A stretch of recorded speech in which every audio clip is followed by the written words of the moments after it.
I'll try to record it and give it back to you. Okay. Indicate the precision and the uncertainty for each instrument. Here it would be, right, 0.1 centimeters.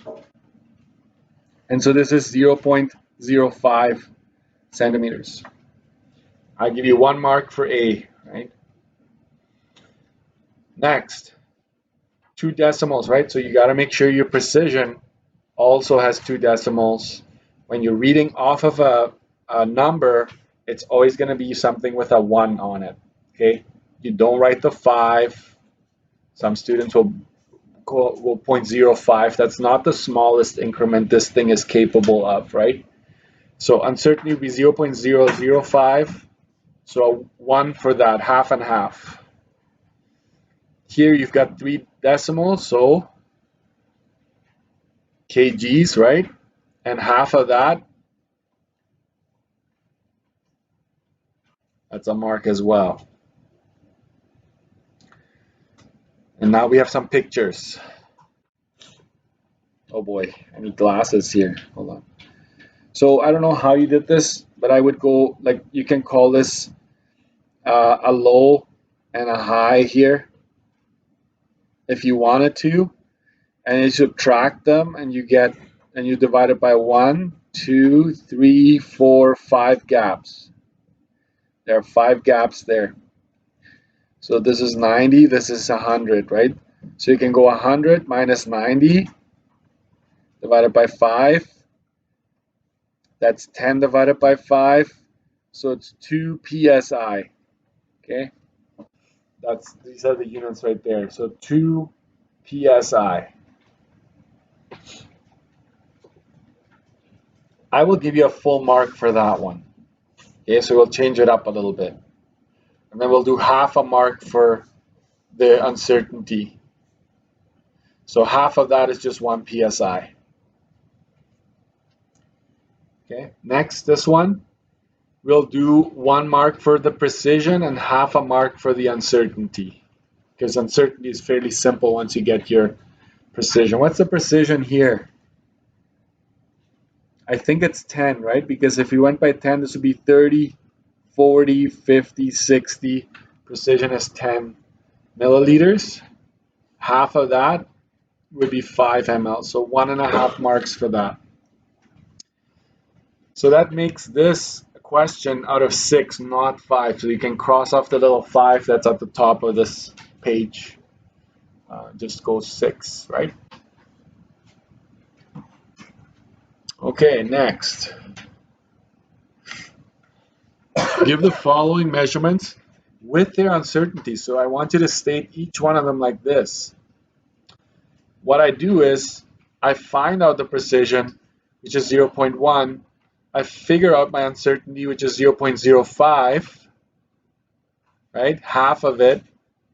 Let's divide by 2. And now you're going to state it like this. You don't need to show this step. If you're able to do it without this, good for you. I still show this. So this is what I'm after here. I need to see plus or minus some kind of uncertainty to get the mark here. 1/4 of a foot. So you could say that precision is 0.25 of a foot. That's okay here. Uncertainty is 0.125 of a foot. So this would be 14.25 foot plus or minus 0.125 of a foot. If you put, this is technically 1/8. So if some of you just stuck with fractions and you put plus or minus 1/8, that's fine as well. So much fun, eh? Probably couldn't sleep, just wanted to come to class and continue learning about precision. Anyways. So goes to the 3rd decimal, right? So my precision is 0.001, which is, if I divide it by 2, you get that. So this would be 0.540 plus or minus 0.0005. This is getting ridiculous, you might think, right? I agree. I had to think of this on my way to work today. Sometimes I think about math. You'd be surprised. But I would say that in general, the smaller the item you're looking at, the smaller your tolerance is, right? So let's say you're like making like a very small object. You don't have a whole lot of leeway there, right? The number is going to be really small because if you're off, you can't assemble that. Um, car parts are notorious for anything inside the engine has to be exactly, right? Like your cylinder inside, like the piston inside the cylinder. I don't know if you know what I'm talking about. It has to be perfect fit, right? If that piston doesn't fit perfectly, it's gonna damage. Yeah, it's gonna cause damage. So I'd say the smaller you get, the the smaller your uncertainty and your tolerance become. All right. There you go. Let's keep going. Here, what's your precision? You might have been wondering, but it's actually zero point 0.1. Yeah, 0.1 second. Yeah. So that's uncertainty 0.05 of a second. So this is 4 minutes, 23.5 seconds, but then it's plus or minus 0.05 seconds. Police officers, when they try to bust you on speeding, do you think they'll pull you over if it's 61? If you're going 61 on a 60? I don't think so. I bet you it's 62, 63, 65.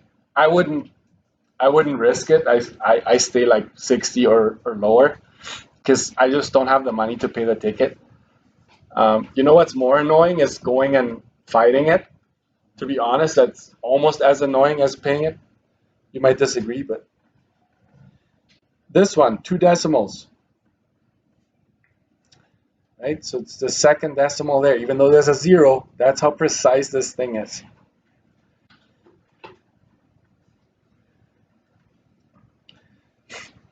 So this would be 350. Please include the decimals. It's good. Okay. And this unit, we want to be very precise. Trying to increase our accuracy here. So I would say 6 and 5 makes this page worth 11 marks. I'm not going to argue with you too much today because you're the teacher, right? You're probably thinking, I can do this. I can do this for a living. Putting a few check marks there. Okay. Which beaker is more precise? Explain, show, work to earn marks. So we're just going to worry about precision, not uncertainty. What is it here? I'm going up by 100 every time.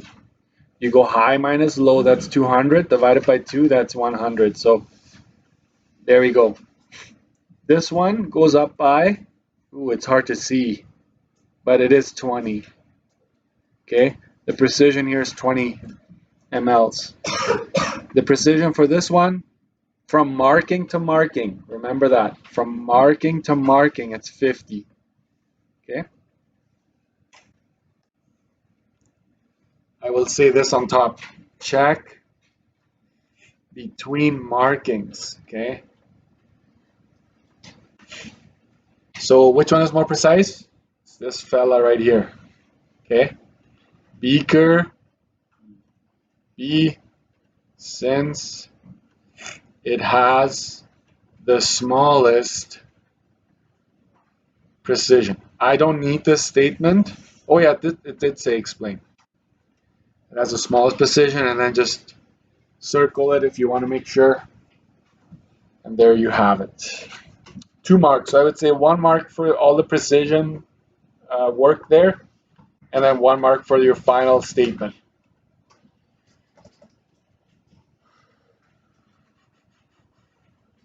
All right.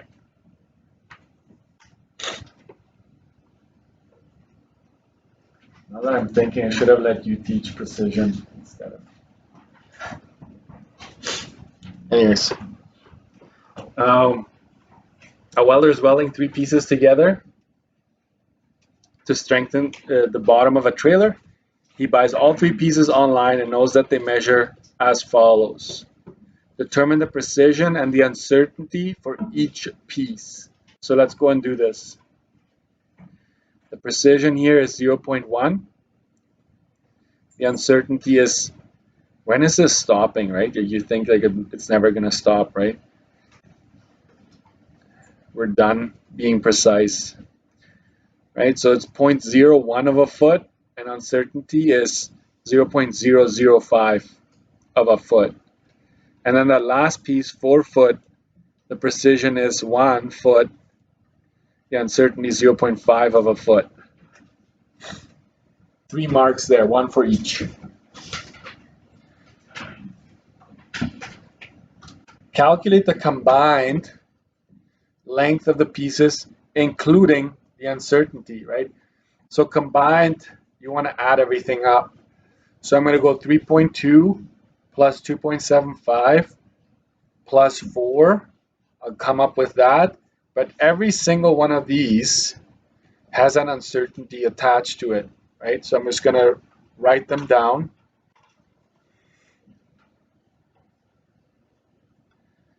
You write them all down, so you add all the actual measurements and you add all of their uncertainties, and you get, this is 9.5, right?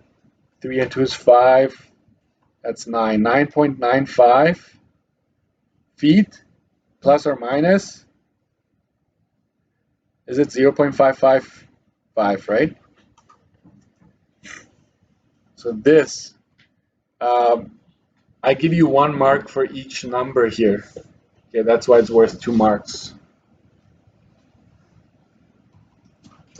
It's a bit small. Let me zoom in a little bit. There we go. And sometimes they go, like I go through steps here, but not always, right? Sometimes I go straight to this. The province might go straight to this step right here, which implies that you have to find all their uncertainties and whatnot before you do this step.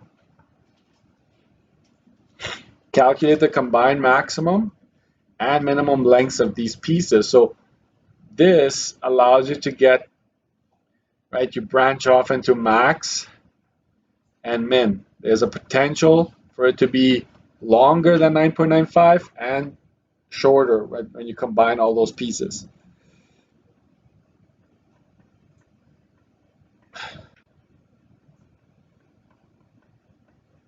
Whew, this is too much for me to do mental math.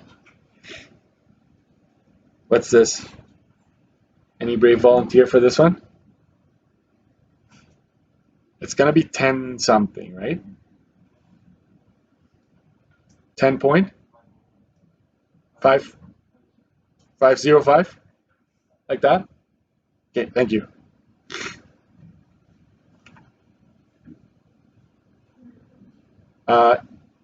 Let's finish this number. And minus, what is this? 9.395, thank you. 1 for each. Here we go. Our carpenter is installing a 2.4 meter piece of trim. You know what trim is? You know? It's you see these gray strips here, this one? In your houses, they're probably wood, right? They're made out of wood. Moldings, they call them. Sometimes they're on the ceiling as well. But they're to hide basically where the wall meets the floor. It's ugly there, right? So they just put trim there. That's what this is. He needs to cut off 0.5 meters from that to make it fit. Calculate the length of the trim after being cut, including its uncertainty. What is happening here? Let me show you. This is what's happening. You're going to subtract 0.5. That's essentially what's going to happen here. That's what you normally did in grade 10, 11, 9, right? But we're in this unit, we're also interested in the uncertainties. So this is my trick. I'll just go precision is 0.1, uncertainty is 0.05. The same precision for that second piece that you're cutting off. We ignore the precision though. We don't want that in our final answer. We just needed it to come up with our uncertainties. So you go 2.4 minus 0.5. I got that one. That one is easy. Okay. What happens to the uncertainties? You subtract them? You always add. Add a few exclamation marks there. Anyways, so that would be 0.1 meters. This is what it actually wanted. Not just that part, but also the combined uncertainty. So this is 2 marks because there's 2 marks worth of stuff there.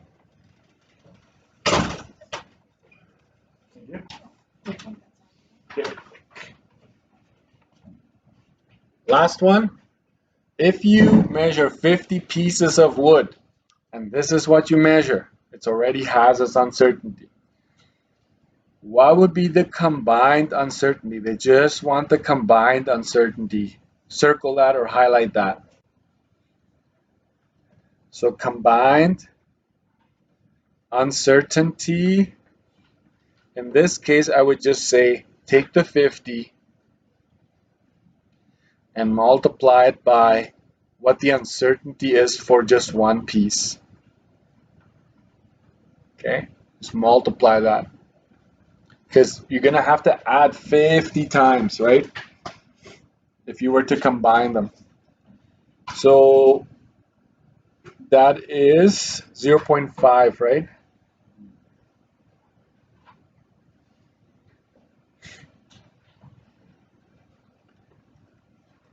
Half a 0.5 centimeter, sorry. 0.5 centimeter potential to be off if you put them end to end and you measure. Okay.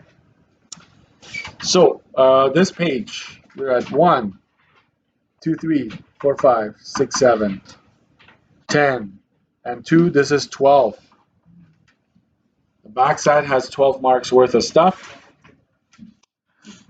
And then the front has 11, so 23 total. Lots of work here. So make it out of 23. Name and last name. Pass it forward. This is what I'm going to do for review. Let me just check. I want you to grab your booklets.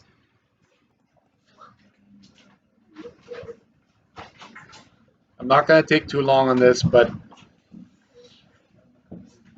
every once in a while, the province asks you to use words. Go figure. They want you to use words. So here's my best attempt to help you out. You just need to make sure you use the template. That's all I'm going to say. This is on 44. Common examples when tolerance is being applied. Use keywords such as too. You got to tell me what would happen if this thing is too big or too large, or what would happen if this would be too small. And some of you are like, oh, got it. It could also apply to temperature. Like what happens if it's too cold? What happens if it's too hot? What happens if it's too heavy? What happens when it's too light? Like there's always both extremes when it comes to tolerance, right? Remember, there's your min and there's your max. Anything in here is okay, right? This is the tolerance. Everything outside would not be okay, right?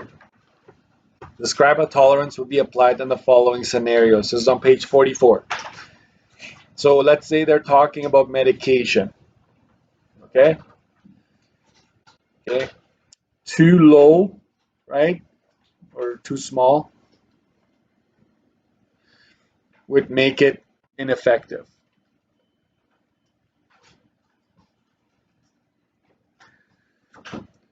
Too large could cause an overdose,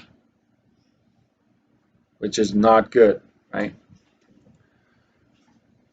It could also just cause serious, right? Just serious side effects, stuff like that. Your entrance door. Let's say there's an example about the entrance door and they want you to use the concept of tolerance to explain the scenario. You would say if it's too small, if the door is too small, right? If it's less than that minimum requirement, could cause drafts, right? Too large, too big, let's go too big, would make it impossible to close the door. Okay.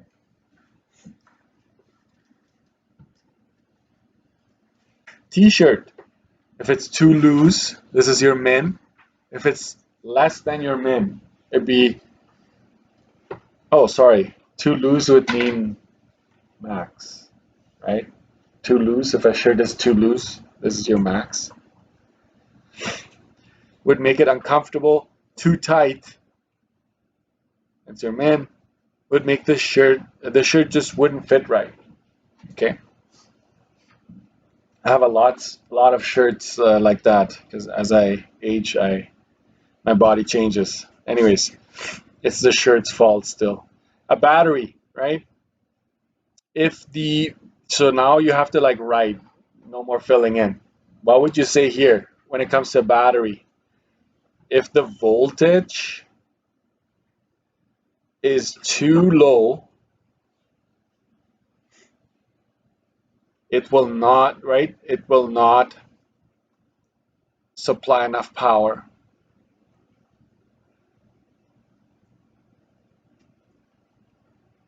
Power for things to work, for electronics to work.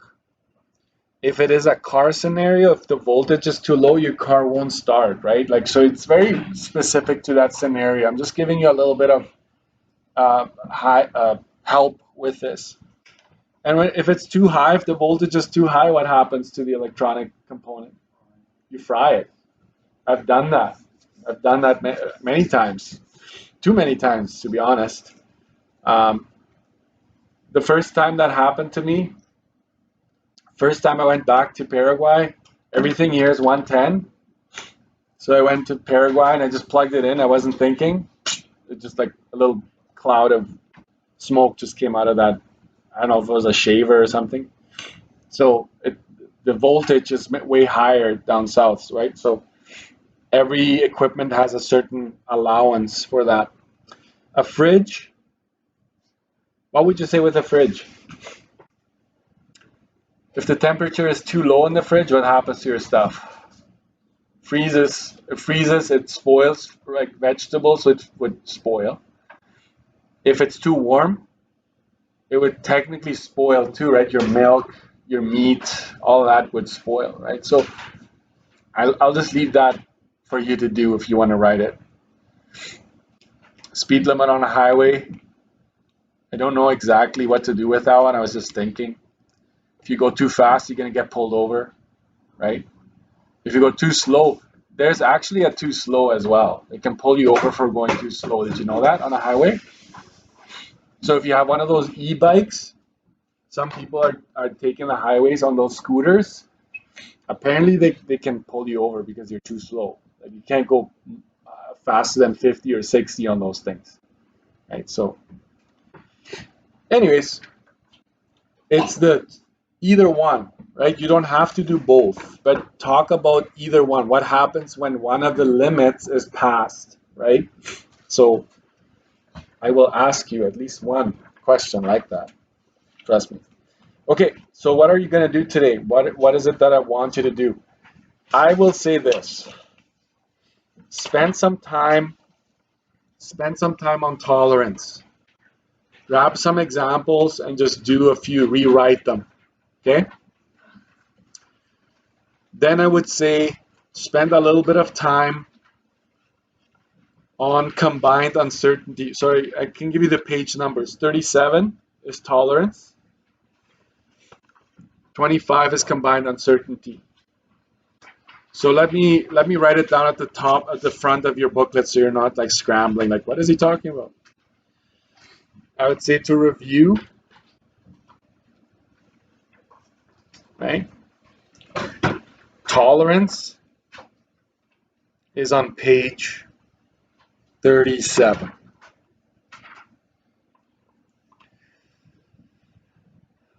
Combined uncertainty is on page 25.